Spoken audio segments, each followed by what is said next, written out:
63-year-old Robert "Bob" Harrison stared at the lottery ticket in his trembling hands for the 100th time that morning. The numbers matched perfectly: 7-14-23-35-42-49. After 37 years of playing the same numbers, his children's birthdays and wedding anniversary, he had finally won. Not just any prize, but the $347 million Powerball jackpot. Bob sat in his cramped studio apartment in Detroit, surrounded by the remnants of a life that had fallen apart piece by piece. His wife Margaret had died of Alzheimer's 3 years ago after a brutal 8-year battle that had drained their savings and left him emotionally devastated. His 2 adult children, Michael and Sarah, had moved to opposite coasts and rarely called. His construction company had gone bankrupt during the recession, and at 63, he found himself working part-time at a hardware store just to pay rent. The irony wasn't lost on him. For decades, he had dreamed of winning the lottery, imagining how he would spoil Margaret, help his children, maybe buy a nice house. Now that he had won more money than he could ever spend, he had no one to share it with. The apartment felt suffocating, filled with memories of loss and regret.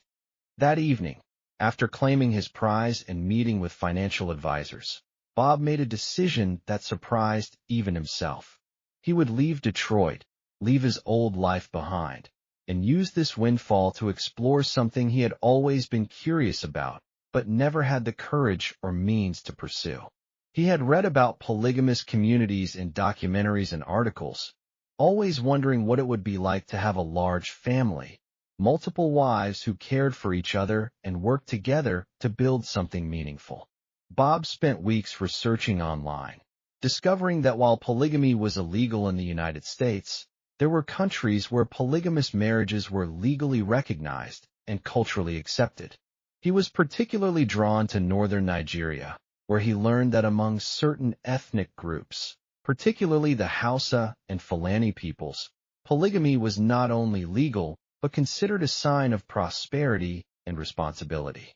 Against the advice of his financial team and the bewilderment of his children, Bob liquidated a substantial portion of his winnings and began planning his journey to Nigeria.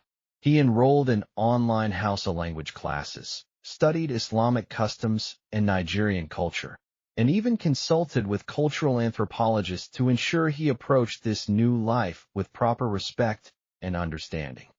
3 months after winning the lottery, Bob found himself on a plane to Kano, Nigeria, with $50 million in international bank transfers and a heart full of hope mixed with trepidation. He had no specific plan beyond exploring whether he could find happiness and family in this dramatically different culture. Kano overwhelmed Bob's senses immediately. The bustling markets, the call to prayer echoing across the ancient city, the vibrant colors of traditional clothing, and the warm hospitality of the people created an atmosphere unlike anything he had experienced. He checked into a modest hotel and hired a local guide, Aminu, an educated man in his 40s who spoke excellent English and understood Bob's unusual quest.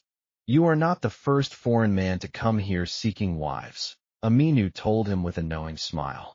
"But you may be the first to approach it with such preparation and respect. This is good. Our culture values deliberation and proper procedures." Through Aminu, Bob was introduced to several prominent families in the community. Word of the wealthy American who sought to embrace their customs spread quickly, and Bob found himself invited to numerous gatherings where he could observe family dynamics and meet eligible women. It was at one such gathering that Bob met the family that would change his life forever. Alhaji Yusuf Tanko was a successful merchant who had recently passed away, leaving behind 4 wives and several daughters. The family was struggling financially despite their social standing, and the wives were facing pressure to remarry quickly to ensure their security. The 4 widows were remarkably different, yet clearly bound by deep mutual respect and affection. Khadija, 42, was the senior wife and a natural leader with a sharp business mind. Aisha, 38, was gentle and nurturing, known throughout the community for her kindness to children and elderly relatives. Zainab, 35, was educated and articulate, having completed university studies before marriage. The youngest, Fatima, was 31 and possessed an entrepreneurial spirit, always developing new ideas for income-generating activities. Bob was struck not only by their individual qualities, but by how seamlessly they functioned as a unit. Despite their recent loss, they maintained their household with remarkable efficiency, caring for their late husband's elderly mother and managing several small businesses together. Their children, ranging in age from 5 to 22, showed the kind of close sibling bonds that Bob had always envied. "We have heard about you," Khadija told Bob during their first formal meeting, conducted with proper cultural protocols and chaperoning. "Aminu has explained your situation. We understand loss and the desire to rebuild one's life. But we must ask, why do you seek this path? Why not simply remarry one woman in your own country?"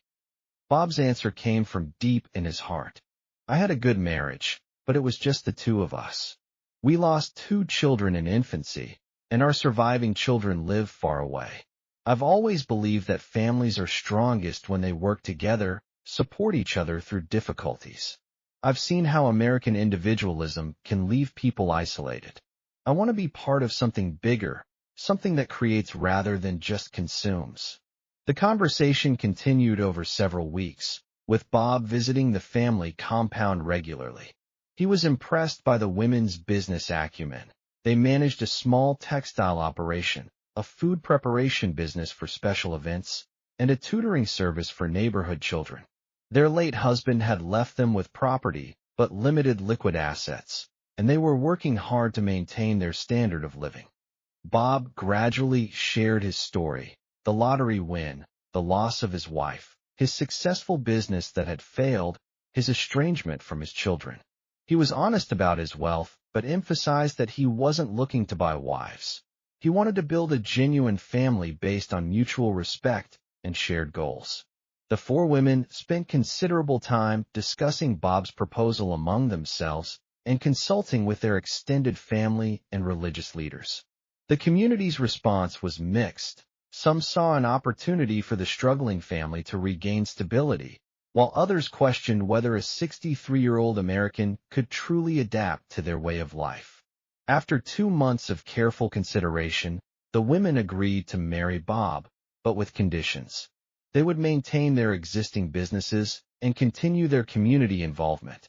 Their children's education and cultural identity would be preserved, and Bob would need to demonstrate his commitment by learning their language, converting to Islam, and participating fully in community life. Bob embraced these requirements wholeheartedly. He studied Arabic and Hausa intensively, attended mosque regularly, and began the formal process of conversion to Islam, taking the name Abdullah. The wedding preparations took several months, involving elaborate negotiations between families and careful attention to Islamic marriage laws. The wedding ceremony was a grand affair that lasted 3 days and attracted hundreds of guests from across the region. Bob, now Abdullah, married each woman in separate ceremonies, each conducted according to strict Islamic protocols. The celebrations showcased the best of Hausa culture: traditional music, elaborate clothing, ceremonial horse rides, and feasting that demonstrated the community's acceptance of this unusual union. After the wedding, Abdullah used his wealth thoughtfully to improve the family's circumstances without disrupting their cultural practices. He purchased additional property adjacent to their compound, allowing each wife to have her own expanded quarters while maintaining the communal areas that were central to their lifestyle. He invested in their existing businesses, helping them scale up operations and reach new markets.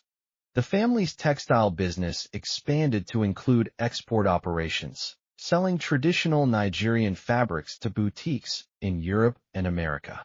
The food service grew into a catering company that served weddings and corporate events throughout the region. The tutoring service became a full educational center offering computer literacy and English classes to adults and children. Abdullah's integration into the family wasn't without challenges. At 63, learning new languages and cultural practices required tremendous effort. The physical demands of managing a household with 4 wives and 16 children from previous marriages tested his endurance. Some community members remained skeptical of his motives, and he occasionally struggled with homesickness for American customs. However, the women's patience and guidance helped him adapt. Khadija taught him business practices in their culture, showing him how to balance profit with community responsibility. Aisha helped him understand child-rearing in their tradition, where extended families share responsibility for all children's development.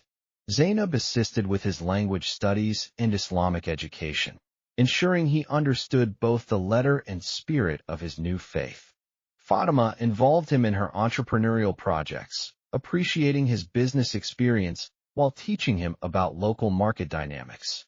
A year into the marriage, the family received unexpected news that would test their unity and commitment. Aisha announced she was pregnant at 39, and with Abdullah being 64. This was surprising but not unprecedented in their culture, where men often continue fathering children well into their later years. The news brought tremendous joy to the household. The other wives rallied around Aisha, sharing domestic responsibilities and preparing for the new arrival. Abdullah was overwhelmed with emotion. After losing 2 children in infancy decades earlier and believing he would never father another child, the prospect of becoming a father again felt like a miracle. The pregnancy proceeded smoothly, with Aisha receiving excellent care from both traditional birth attendants and modern medical facilities that Abdullah had helped upgrade with his donations. The entire family participated in preparing for the baby, with the older children excited about having a new sibling and the wives working together to create everything needed for the nursery. During Aisha's pregnancy, something beautiful happened that surprised everyone, including Abdullah himself. Zainab announced that she too was expecting. At 36, she had feared her childbearing years might be ending, but the happiness and stability that Abdullah's presence had brought to the family seemed to have renewed everyone's vitality. 2 months later, even more shocking news arrived. Fatima was also pregnant. The youngest wife, at 32, had hoped for more children, and her pregnancy brought the total of expected new arrivals to 3. The family compound buzzed with excitement and preparation as they anticipated this baby boom. Khadija, at 43, remained the senior wife and organizer, coordinating care for her pregnant co-wives while managing the expanded business operations. She joked that while she might be too old for more children, she would enjoy being the grandmother figure to these new babies. Her leadership during this period strengthened the family bonds and earned her even greater respect from the community.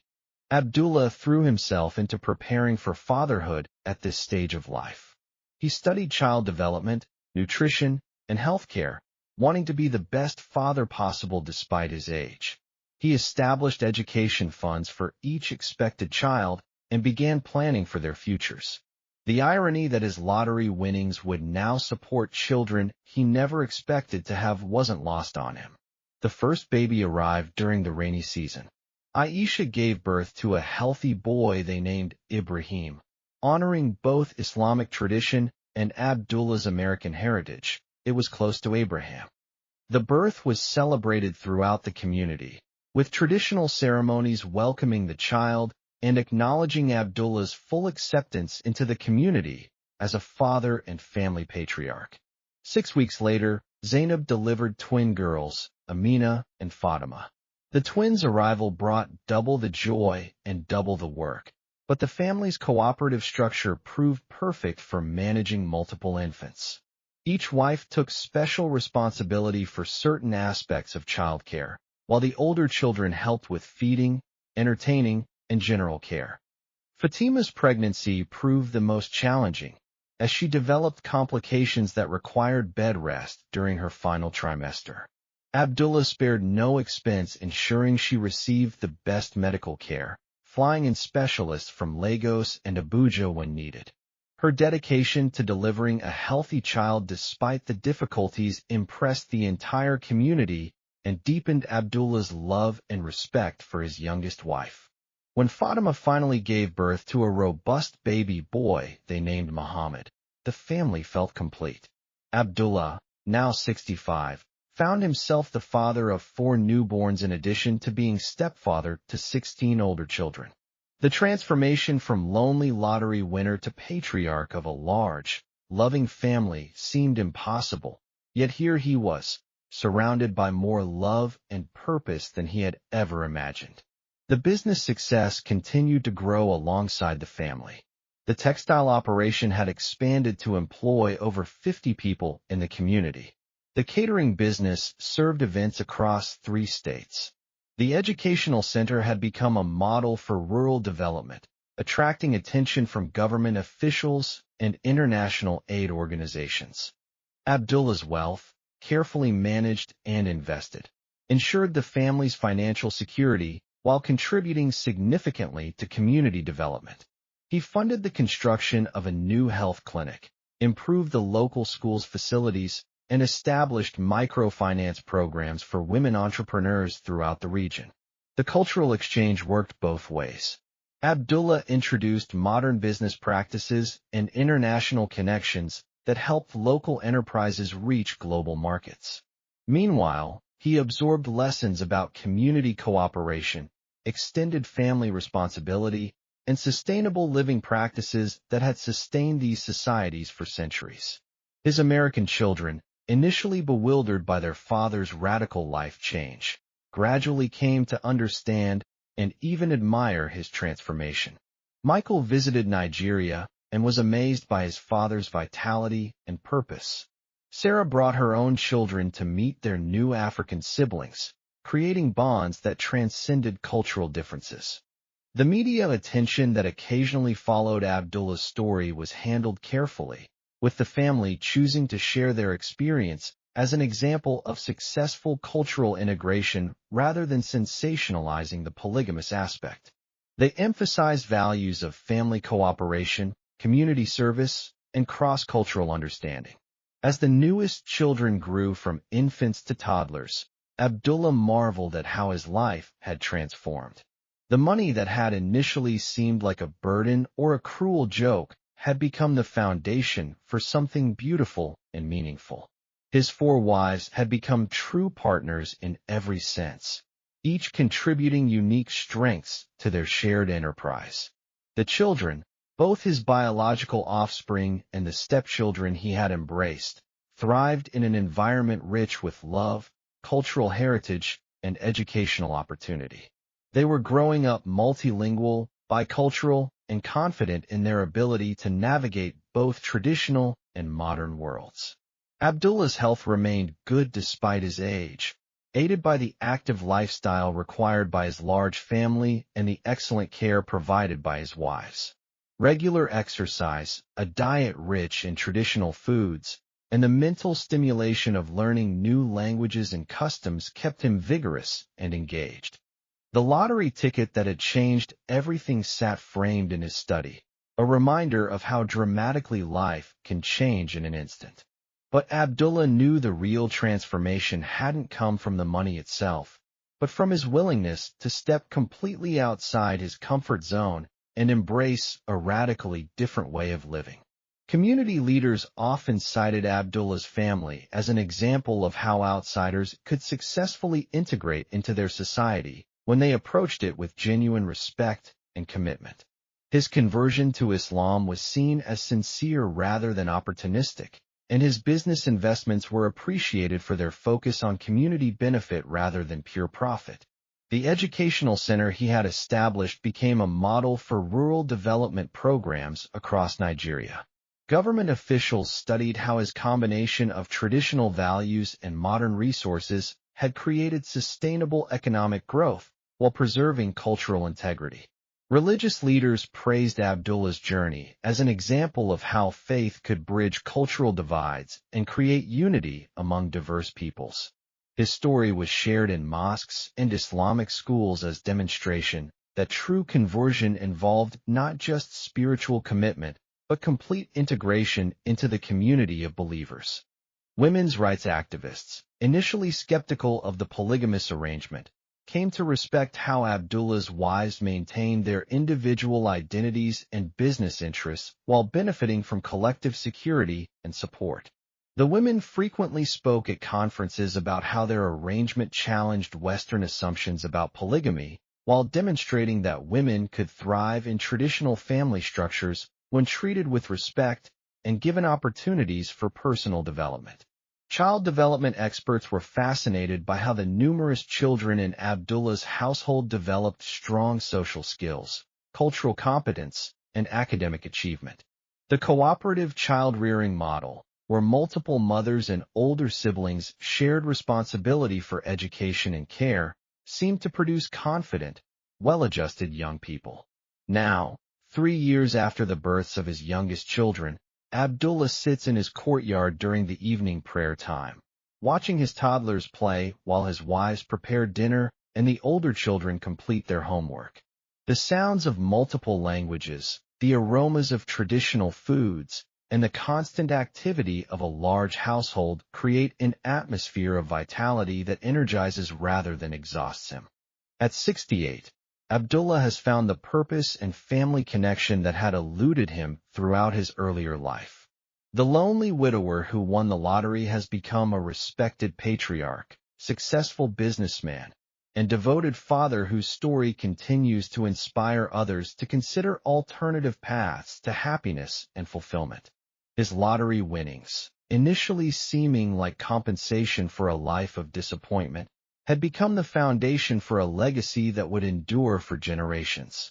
His children would grow up with advantages he never had, but more importantly, they would understand the value of family cooperation, cultural respect, and service to community that had made their unique family possible.